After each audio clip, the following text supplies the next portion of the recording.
Yes, I have loved you with an everlasting love, an everlasting love, an everlasting love. Therefore, with loving kindness have I drawn you, drawn you, drawn you.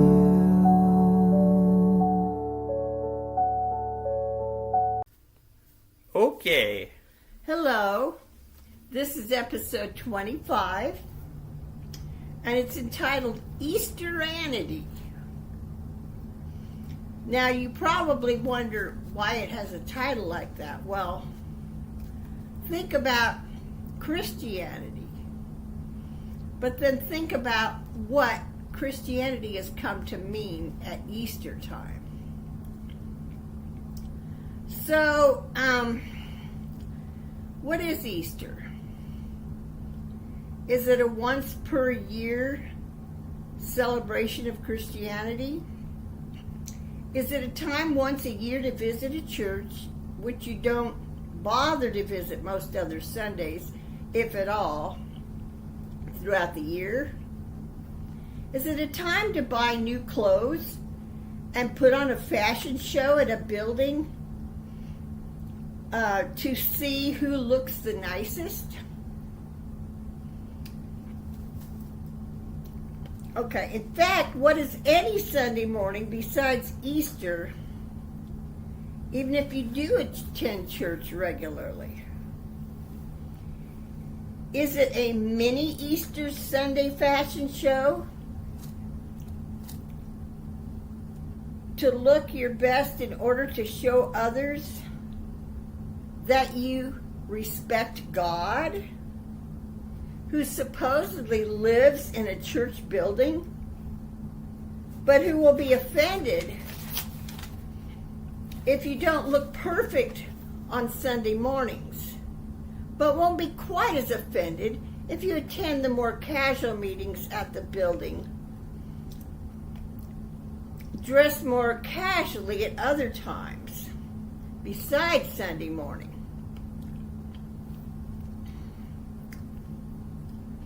Are we performing for God or for others? Do we think God would be insulted if we don't follow all the traditions? Didn't God invent the traditions? How did it get started? Well, I'm going to read a portion out of a book called Pagan Christianity, which talks about this tradition of dressing in our best clothes on Sunday mornings. And then you'll see how Easter Sunday morning has become like the epitome of this tradition.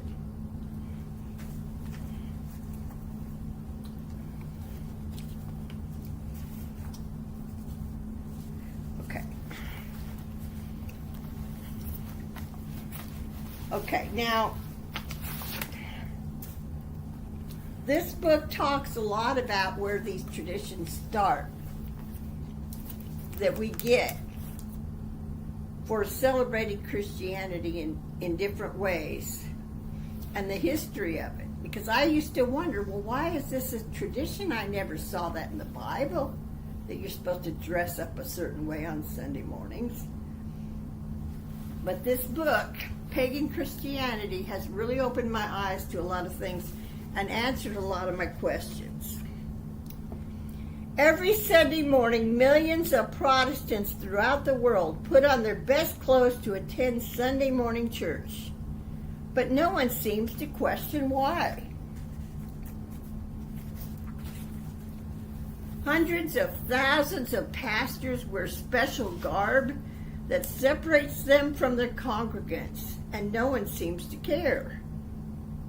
Admittedly, the dress has become more casual in a number of churches over the past few decades, A person dressed in denim can walk into the sanctuaries of many churches today without getting dirty looks.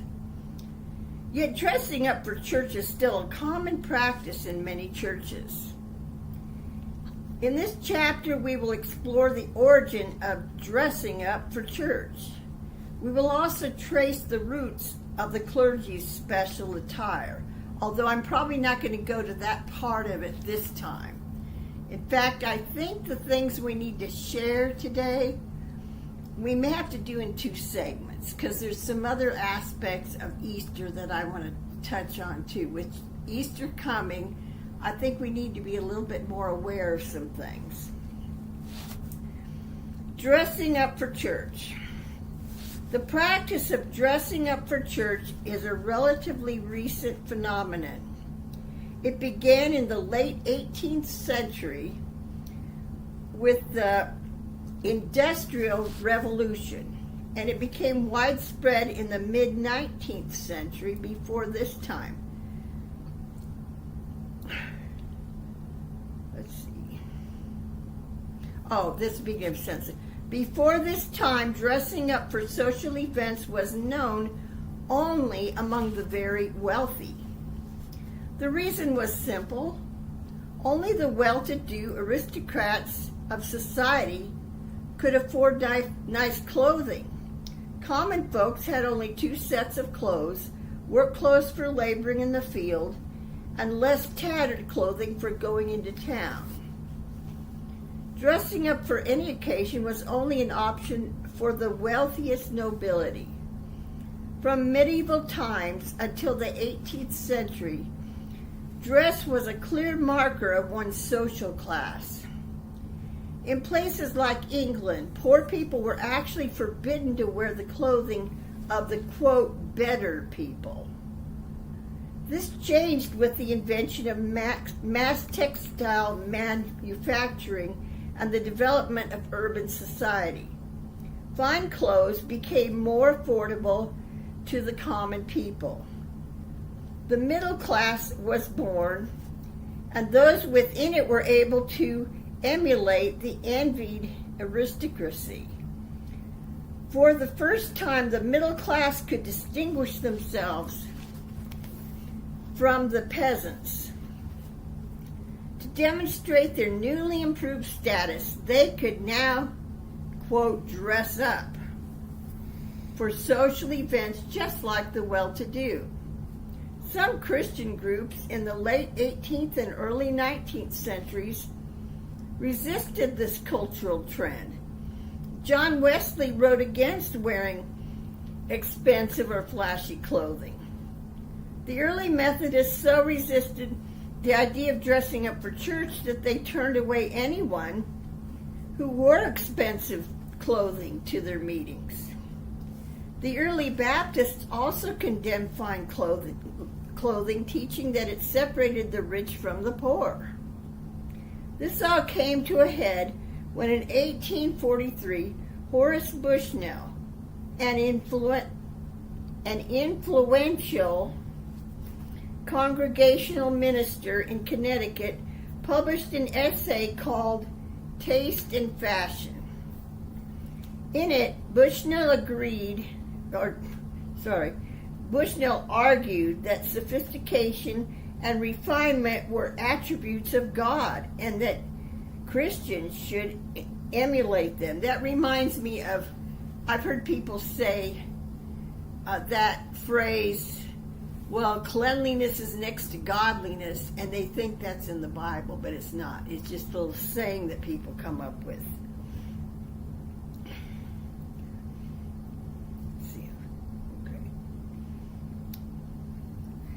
Thus was born the idea of dressing up for church to honor God. So it supposedly honors God. Church members now worshiped in elaborately decorated buildings, sporting their formal clothes to honor God. In 1846, a Virginia Presbyterian named William Henry Foote wrote that a, quote, church-going people are a dress-loving people. This statement simply expressed the formal dress ritual that mainstream Christians had adopted when going to church. The trend was so powerful that by the 1850s, even the formal dress resistant Methodists got absorbed by it, and they too began wearing their Sunday best to church. Accordingly, as with virtually every other accepted church practice, dressing up for church is the result of Christians being influenced by their surrounding cultures. Today, many Christians, quote, suit up, unquote, for Sunday morning church without ever asking why. But now you know the story behind this mindless custom. It is purely the result of 19th century middle-class efforts to become like their wealthy aristocrat contemporaries, showing off their improved status by their clothing.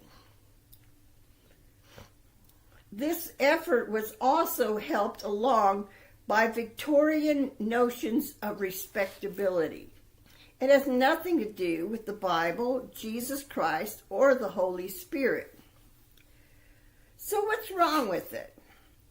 What's the big deal about dressing up for church? It is hardly a burning issue. However, it is what dressing up for church represents that is the burning issue. First, it reflects the false division between the secular and the sacred. To think that God cares one whit if you wear dressy threads on Sunday to, quote, meet him, is a violation of the new covenant.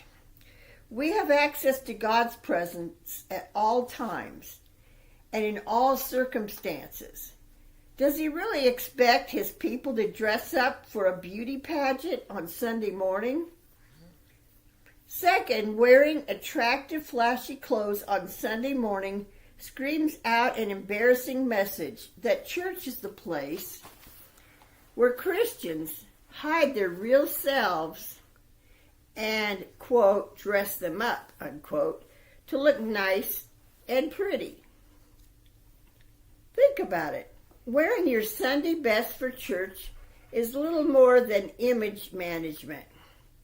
It gives the house of God all the elements of a stage show: costumes, makeup, props, lighting, ushers, special music, master of ceremonies, performance, and the featured program.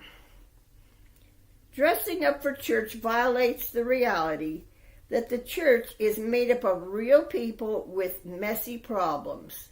Real people who may have gotten into a major league bickering match with their spouses just before they drove into the parking lot and put on colossal smiles to cover it up. Wearing our, quote, Sunday best, unquote, conceals a basic underlying problem. It fosters the illusion that we are somehow good because we are dressing up for God. It is a study in pretense. It is a study in pretense that is dehumanizing and constitutes a false witness to the world. Let's face it, as fallen humans, we are seldom willing to appear to be what we really are. We almost always rely on our performance or dress to give people a certain impression of what we want them to believe we are. All of this differs markedly from the simplicity that marked the early church. Third, dressing up for church smacks against the primitive simplicity that was the sustaining hallmark of the early church. The first century Christians did not dress up to attend church meetings. They met in the simplicity of living rooms. They did not dress to exhibit their social class. In fact, the early Christians made concrete efforts to show their absolute disdain for social class distinctions. In the church, all social and racial distinctions are erased. The early Christians knew well that they were a new species on this planet. For this reason, James levels a rebuke to those believers who were treating the rich saints better than the poor saints. He boldly reproves the rich for dressing differently from the poor. And yet many Christians are under the false delusions that it is irreverent to dress in informal clothing when attending a Sunday morning church service. This is not dissimilar to how the scribes and the Pharisees accused the Lord and his disciples of being irreverent for not following the traditions of the elders. In short, to say that the Lord expects his people to dress in fine clothing when the church gathers is to add to the scriptures and speak where God has not spoken. Such a practice is human tradition at its best. Now, I read all that because I also wanted to back that up with the scripture in James that it was referring to. And I'm going to be reading in James chapter 2 on just a few verses. Okay. Chapter 2. My dear brothers and sisters, how can you claim to have faith in our glorious Lord Jesus Christ if you favor some people over others? For example, suppose someone comes into your meeting dressed in fancy clothes and expensive jewelry, and another comes in who is poor and dressed in dirty clothes. If you give special attention and a good seat to the rich person, but you say to the poor one, you can stand over there or else sit on the floor, well, doesn't this discrimination show that your judgments are guided by evil motives? Listen to me, dear brothers and sisters. Hasn't God chosen the poor in this world to be rich in faith? Aren't they the ones who inherit the kingdom he promised to those who love him? But you dishonor the poor. Okay, and then I'm going to skip down to 9 and 10 here, verses. Let's see, 8, 9, and 10. Yes, it is. Yes, indeed, it is good when you obey the royal law as found in the scriptures. Love your neighbor as yourself. But if you favor some people over others, you are committing a sin. You are guilty of breaking the law. So, that makes it pretty clear that tradition to dress up on Sunday morning and then ultimately on Easter Sunday morning, as if that's the epitome of Christianity. Like I said, there are people that don't even attend church the rest of the year. But it's a big tradition for people to go to church anyway on Easter Sunday. And I'm going to mention this quickly, but I think we're going to deal with this some more next podcast for part 2. But the churches, if you'll notice, a lot of churches, even some that usually don't reach out to people throughout the year, have you noticed that you'll get all kinds of mailings in the mail just before Easter, but from different churches saying, come to our church. And everybody wants you at their church, and they compete over how many people they can get to their church on Easter Sunday morning, because that's traditionally the time when people come, even if they don't come the rest of the year. And so the churches are taking advantage of that and saying, well, yeah, we don't want you going over there. We want you to come to our church. And so we have a bigger crowd. So we look good. And who knows? Maybe partly so that more people will put money in the offering at their church. Mm-hmm. And I want to deal more with that the next podcast about how churches compete. But right now I wanted to emphasize that part of Easter that people just automatically assume that's the thing to do. That you've got to dress up and you've got to look a certain way.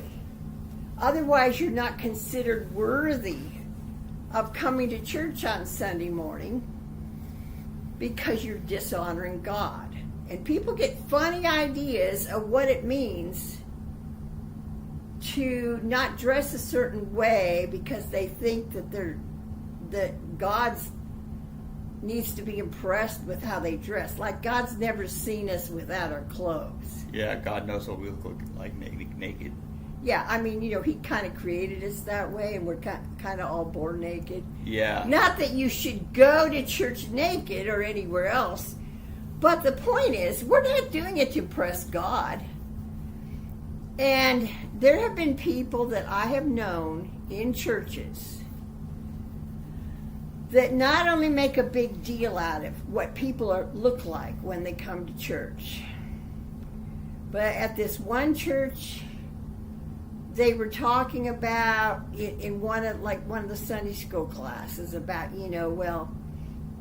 some people wear this or that to church, and this one woman said, well, when I see people in shorts or hats in church, I can't worship God. And I was sitting there thinking, you know what, woman? You got a really bad relationship with God. If you can't worship Him as long as other people are not wearing the clothes you think they should be wearing, there's kind of something wrong with that picture. So anyway, I can think of lots of examples about that. And I think Chastity has some examples she might want to share too about that. Yeah. First of all, see, people's clothing was a status symbol about how wealthy they were, which is ironic now because now that people can get some of the nicest clothes from a thrift store than somebody else didn't want anymore. It's like nobody. It doesn't serve the purpose of knowing who's rich or poor anyway. Right. But second of all, there's the wrong motivation. Like you said, they want to get everybody in their church so they start giving their offerings there and get money off of them. So and everything has to look a certain way. Yeah. And they're not just trying to impress God, supposedly, but they're trying to impress other people. Yeah. In fact, I wasn't going to share this at first, but part of why God put this on my heart to talk about this just before Easter, I didn't know for sure if we were supposed to do one about Easter or not, but I happened to see a movie, and it wasn't about Easter, but it was about churches that try to dress up and have everything all fancy and perfect. They were expecting a new pastor to come into town. So they were trying to impress the new pastor by having a special occasion with lots of food and have everything just perfect and flower arrangements, and everybody was dressing up, spick and span and trying to be very impressive for this new pastor. Well, the new pastor, he wanted to see what this church was really like. They had never met him yet, and he knew he was supposed to come soon. And they had even put a banner up, say welcome, to the new pastor, and so they were all excited about impressing this new pastor. Well, the pastor was visiting the town, and he wasn't ready to introduce himself to the congregation yet. And he was actually staying at a motel. And he got the idea, since they hadn't seen him yet, that he would first come undercover and pretend to be a poor person. And he dressed all raggedy and even had an old broken down Bible. I mean, he didn't even bother to take a shower, and he put dirt under his finger. So he was looking pretty messed up, like somebody who might come that might be homeless. Well, those people, they didn't know he was actually a new pastor in disguise. And they were so intent on impressing the new pastor when he came that they treated this guy terrible. And only one person was even encouraging him to be a part of anything, and she was a new Christian. She'd only been a Christian for about 3 months, so she was new to the church, and she just wanted to be nice to everybody. But all the people who'd been there forever, were so used to having all the uppity people and trying to pretend to be holy and perfect. And all they cared about, they saw this guy there, and they kept whispering to each other, well, we don't want him here when the new pastor comes, because it's going to make our church look bad. So they had no idea that he was the new pastor, and he was in disguise. Well, then later, when he came back, he got all cleaned up and put on his own, suit and everything, whereas he was wearing real raggedy stuff at first. And anyway, so then he cleaned up, and then he brought his new stuff. So most of the people didn't even recognize him when he came in, and then they realized, oh, he's the new pastor and everything. Well, he got up to speak, and he explained to them what he had done. Fortunately, he told them part of the reason he did it was because he wanted to find out what that congregation was like, because he didn't feel like he could lead that congregation unless he knew what was going on, and he wanted to know how to help them and help them grow. So he didn't condemn them in any way, but he pointed out, look, this is something we really need to work on.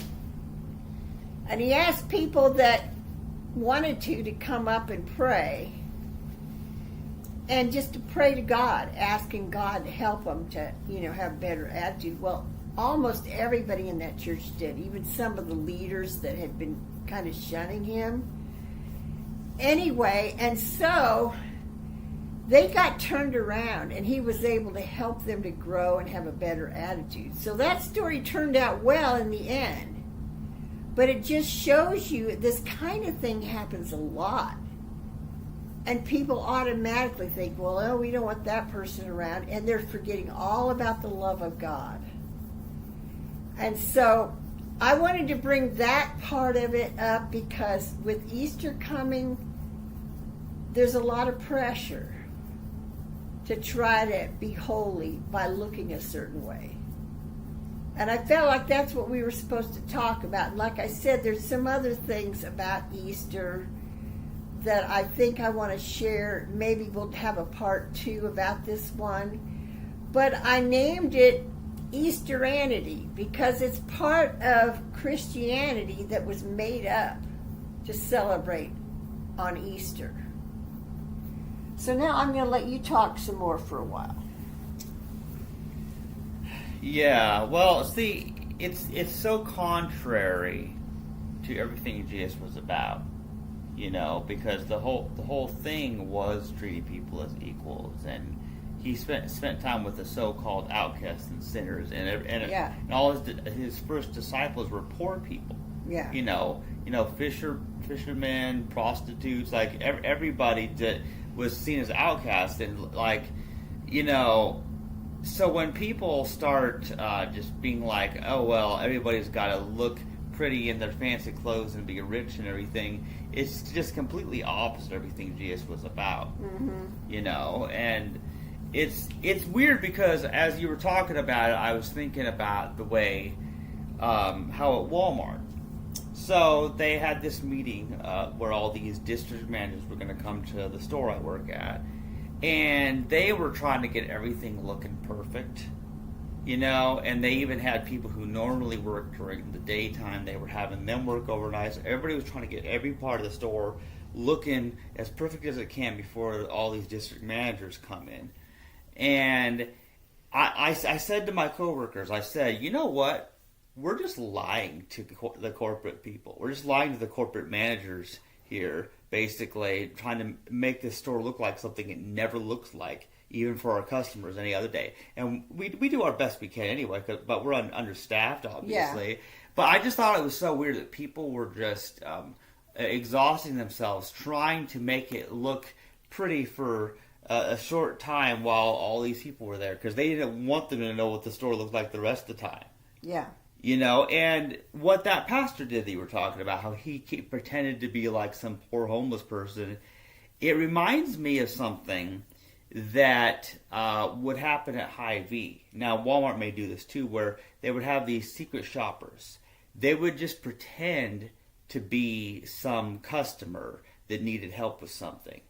And so you didn't know what they were. They just dressed like a regular customer, and they would ask a random employee for help with something, and they would be able to find out, okay, how helpful and friendly were the employees in the store? Yeah. By just pretending to be some pitiful person who couldn't find something, And it's funny because then, based on that, these people who were really managers from some other place, they review people on what they found out about that store, and they say, well, this store needs to improve this, because if this employee was rude, it's like, well, you need to do something about this. And so it was the exact same thing where somebody's going undercover and pretending to be something like that. And didn't you get chosen for really good reviews? I got 3 times. I got 100% reviews 3 times. Yeah. And what was so strange about it is that's because no matter which department I was working in at the time, in all my years I worked at Hy-Vee, I treated everybody the same. Yeah. It didn't matter whether they were young or old, or rich or poor, or whether they couldn't walk, or even blind and deaf people I helped. There's all kinds of different people that I served, when I worked there. And it's this idea that we treat people differently based on their status or their wealth or how they're dressed is a very strange thing. Uh-huh. Because, and another example where we see this level of dishonesty is, how people, when they're trying to date somebody and be romantic and all that, how they will try to make themselves look better. They'll try to make their clothes fancy, or clean their car, make their car look all nice, or get a new car or whatever. Like, they try to impress people and be something they're not. Mm-hmm. And then they get a relationship with this person, and then they find out what that person is really like in their day-to-day life, and realize the person they fell in love with wasn't even real. Yeah. And I think this is a reminder that we need to be real who we are. And if the way that you are is how you are all the time, and that's the way you are, that's fine. And not everybody is the same. But when people try so hard to impress people with the way they dress or the way they talk or whatever it is, it's dishonest. And I think that's what I dislike about it the most. Mm-hmm. This pretending to be something you're not. Yeah. Well, now it seems to me, we know that's the kind of world we live in, but it seems to me that people who claim to represent Christ would want to act more like him and not treat people like that. We're not representing the way Jesus was. Just like in the book of James, it said, if you love your neighbor as yourself, you wouldn't treat people like that. And that's the whole problem. It's one thing to see people out in the world playing these kind of lying games and trying to pretend to be something they're not. But people who are followers of Christ, and they're worried about dishonoring him by not dressing a certain way to church. Mm-hmm.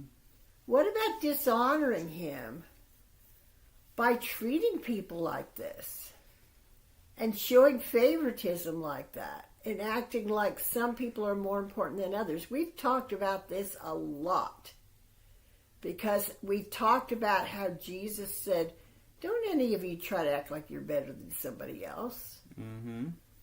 That's what his whole message was. He didn't want his people to be like that. And yet people have all kinds of excuses for acting like they're of a better class. They're more important than other people, and everything has to look a certain way. And then criticizing other people for, the way they dress or whatever. I'm going to give one more little story, too, because when Chastity, who was Chandler at the time, was my little boy, we were going to this church in this town, and we were pretty poor at that time. We didn't have a lot of good clothes. And like it was in the summertime, and all Chandler had to wear were like some shorts. They were clean shorts, but it was summer, and so we were dressed neat and clean, but we weren't dressed up in a particular way. Well, these two older ladies, we were sitting toward the front of the church. It was before like the Sunday school, but people were out in the sanctuary for a while, and these two elderly women were sitting a little bit further behind us. And I heard them talking about, well, I just don't think it's appropriate for people to come to church in shorts. And we're just sitting there talking about us. And I got up and I walked over to them. And I said, I hope you're not talking about us. Because I said, you should be glad we're even here. And just because we don't have the clothes you think we should wear to church, I just called them on it. And there happened to be a man visiting that Sunday from Nigeria. And he was wearing his long clothing, African type dress or whatever. And he overheard the whole thing. Well, then we went on downstairs so Chandler could go to his little class, and I went to my Sunday school class. And later on, this guy from Nigeria came down, and he said, after you went down there, I talked to those women. I told them that's not right. And see, he came from a different culture where they appreciated God, and they cared about people. And they wore a different type of clothing anyway, but he noticed the whole thing and how these women just all they cared about was criticizing us being there, and we weren't dressed the way they thought we should. And so he called them on that too, because, and ordinarily I wouldn't be that bold, but I thought, you know what? They're right there talking about us, and they don't care a thing about us. They're not glad that we're here. Well, I just don't think it's, appropriate for church. And this appropriate for this or that, that's all people's pride. And their thinking, their worldly way of thinking, and hanging on to traditions to make them feel more important. And this man totally backed me up, and I hadn't known him before, but he came and told me that he told them this just isn't right to treat people like this. So I don't know, that story came back in my mind too, because I think people can see themselves or other people that have had that attitude. They don't care about the people that are coming to their church, but they're just analyzing how they're dressed and being critical. And we're not like animals in a zoo to be observed and say, oh, look at that monkey and look how it looks. No, we're people that are supposed to, the family of God is supposed to welcome everybody. Yeah. That being said, if you want to look at weird looking animals, you should go to church. Speak for yourself. Anyway, yeah, and we've talked before about there's no such thing really as going to church. We are the church. Mm-hmm. If we're followers of Christ. Now, like I've said before, if people feel like they're supposed to be a part of a congregation that does meet in a church building, then that's fine. If that's where God wants them to be. Mm-hmm. But when they start idolizing the building or their status among the people in that building, then they're missing the whole point of what the church really is. Yep. And if they're hiding behind their clothes to show the world how holy they are, how much God supposedly approves of them by how they look, there's a big problem with that. Mm-hmm. Yeah, it's interesting because people, quote unquote, going to church has basically become a drag show. They're putting on a performance. See, they're dressing up with so much makeup and weird clothing and trying to put on a show and pretend to be some other thing. And here's the thing: it's even worse though, because they're doing it. Some of them are trying to impress people. Others, they just don't want people to look down on them and be mean to them if they don't look good enough. It's like school bullies. Yeah. If kids are being made fun of, then they don't want to associate with that kid because they might get bullied too. Exactly. If you hang out with the nerd that gets bullied by the bigger kids, then you'll get bullied too. Mm-hmm. So we've got to really adjust our attitudes. We've got to pray and ask God to help us be the kind of people He wants us to be. Just like that church, when they realized what they did wrong, they did repent. And then it turned out really well because the pastor got a head start seeing what their problems were, so he knew how to help them. And it became a really good church with that pastor able to really help that congregation to grow, spiritually and in their attitudes and become a more loving church. And that's all we need to do. We just need to repent when we catch these bad attitudes we have. But if we just try to pretend, we're just so good, we don't need any correction, then we're still stuck in the same pattern. Yeah. It's weird, and it's like, on the contrary, when people have these attitudes, it makes me think, I want to be as ugly as I can so I know who really loves me. Which is exactly why I include that advice in my first book. Yeah. Chastity wrote a real funny first book. Yeah. And of all things, for somebody who's not even interested in sex because she's asexual, right, she was trying to give dating advice. Yeah. Now there was a disclaimer in there that this advice will probably keep you single for life. Yeah, well, and the name of it was Confessions of a Confused Virgin. Yeah. But it was really funny. Yeah. And one of the things that she was telling the girl, she was giving advice for men and for women. One of the advices she gave to the women is to make sure that person, really loves you and is going to treat you right and not just go for you because of how you look. Mm-hmm. She said, one of the things she told him to do, make yourself look as ugly as possible. Yep. So that's what she's quoting is that, and of course, a lot of that was meant to be funny, but there's a point there. Yeah. People try to impress, just like she was saying on dates and stuff. You don't know if people really love you for you or if they're just thinking, that looks like a nice thing to own. Right. It's funny.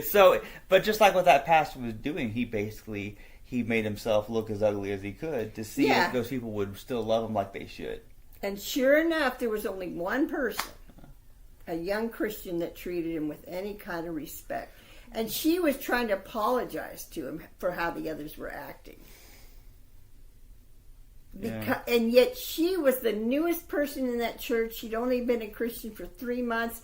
And the people who'd supposedly been Christians for years and years, they were treating this guy terrible. And she was the only one trying to be friendly and reaching out to him. And they were having like a potluck, and she made sure he got his food. And then they couldn't find a table to sit on because everybody was saving the seats that nobody was going to sit at anyway. They just didn't want him sitting there. So she found a little table off in the corner, and she sat down with him there. And she was embarrassed the way that he was being treated. Well, yeah, and also, isn't this literally the same thing what Jesus did, where he comes in the lowest status possible? Basically, coming as a human is already a step down. Yeah. But to this poor couple, and it has to be born in a stable where all the animals are. See, interestingly, that, like, he put himself in the lowest status position to be somebody that nobody would take seriously by their wealth or status, according to the worldly standards, because Jesus was all about overturning these standards that people had depended on. Yeah. And I actually think it's beautiful because you know how I love the animals, and the idea that Jesus being born in a stable in Bethlehem like that, in a way it was kind of like Jesus saying, I'm one of these. You know, I'm with the animals. To me, that's a beautiful thing. Yeah. And I don't think most humans would understand that, but I see that. That makes sense to me. Yeah, I mean, he didn't try to promote himself to look a certain way when, you know, or to try to compete with the famous or the rich. He made himself the lowliest he could because he was willing to sacrifice himself in life and death to help us to become what we could be. Yep. So, I think now maybe you can see why I named this Easter-anity. Yeah. Now, you could say it's like Easter Christianity, but I also was thinking, when I named it that, I was thinking, this is almost like Easter insanity. Yeah.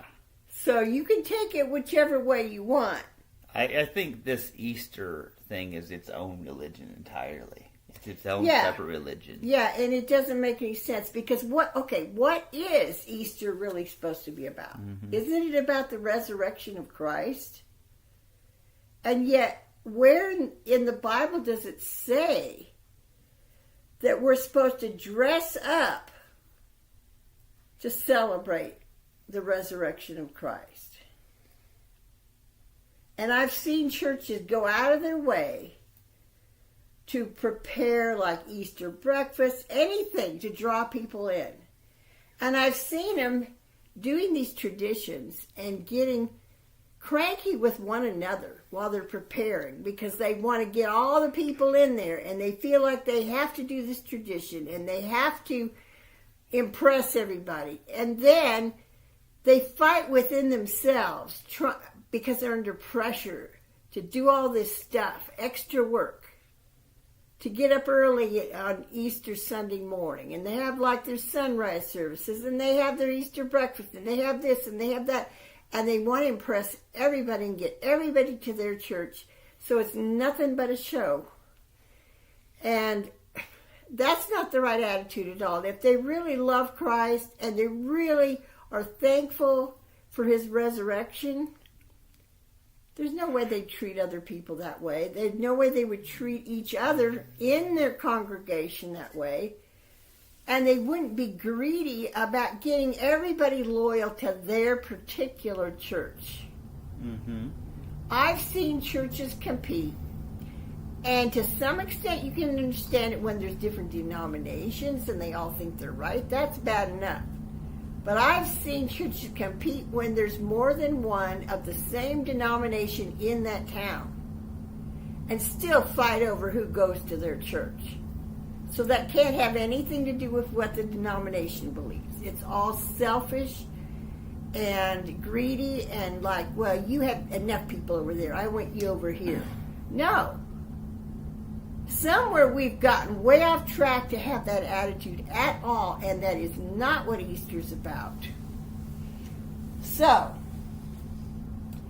I think that might be the end of part one. But there's more that we want to discuss about, Easter, and I want to go into more depth about this thing about churches wanting to compete with one another. There's so much wrong with that, and I have good scriptures that address those kinds of things as well. But I felt like we needed to just really emphasize the dressing up tradition, because people don't think anything of it. They're just mindless. Oh, it's Easter. Let's buy new clothes. Let's look good. And it's hard enough trying to impress everybody every Sunday morning to go to church and be under that pressure to rush off to church and look a certain way. But then once a year, it's, you have to look good, and you have to try to look better than somebody else. Boy, somewhere people have gotten way, way off of the plan of God by behaving that way. Yep. So, this has been kind of an interesting episode, but I felt like we needed to address it, and especially when it's probably on people's minds right now, because I'm already getting things in the mail this year, like I do every year, from church after church after church, all saying, come to our church, advertising, come to our church, don't come to our church. And some of these churches never reach out the rest of the time or show an interest in the people themselves. Let's just get as many people at our church. Yeah. Something isn't right. So anyway, this has been an interesting thing. Every single one of our episodes end up being a surprise to us until God shows us the week before. Because there's a lot of things God wants to say and point out. And we have to listen to Him to know what it is that people need to hear. And this just was a real strong message that needs to go out to make people really think about it and find out, what is my relationship with God? And how do I celebrate Easter? Do I just try to look a certain way for people? And what about people that come into the church that are really hurting and going through a lot and don't feel like anybody there cares about them? All they care about is their clothes. Yeah. That happens more than you could ever know. So, I think we kind of ended this on kind of a weird note, but yeah. Usually you have a joke at the end, but this is no joke. Well, I already suggested people make themselves as ugly as possible, and nobody really loves it. Well, that's true. And then the fact that God already knows what we look like. Yeah. With or without clothes. God doesn't care that we dress up to go to what's supposedly His house. Because we are His house. He lives within us if we know Him. Mm-hmm. And it's just as silly as can be to think that we're dishonoring God if we don't have a perfect outfit to wear. Because doesn't God see us all the time and knows us, knows everything about us, and wants us all to love one another? So think about what the meaning of Easter really is, and don't treat it like it's just another chance to be phony. Yeah, in all of this fashion show that people are doing, people have not really talked about, well, what does the resurrection of Jesus mean? Why is that significant? Because that gets lost in the big show with the clothes and the potluck or whatever they're doing. Yeah, and see, one thing I've noticed, the people who never go to church, some people just go on Christmas or Easter, and the only thing they ever hear is how Jesus was born and then how he rose from the dead. Yeah. And they don't know anything else about Jesus. Yep. Because nobody's taken the time to help them understand any of it. So they hear the same stories over and over again. Every time they do go to church, it's always about the same thing. And they're going through this ritual, whatever the custom is for that particular church. And they're always hearing about his birth or his resurrection. And what about the rest of the message? Surely something had to happen between the time that he was born naked and then he died naked on the cross and then resurrected. Well, I think he was wearing something when he got resurrected, though. I hope so. Well, I mean, there were angels dressed in white, so I'm sure Jesus had something on. I wonder where they get their clothes. I'm not even going to go into that. That's a whole other podcast right there. I guess, if we want to bother with that. Anyway, so, thanks for listening to us share our heart with you and hopefully sharing God's heart about how things really need to be. So, Okay. goodbye. Bye.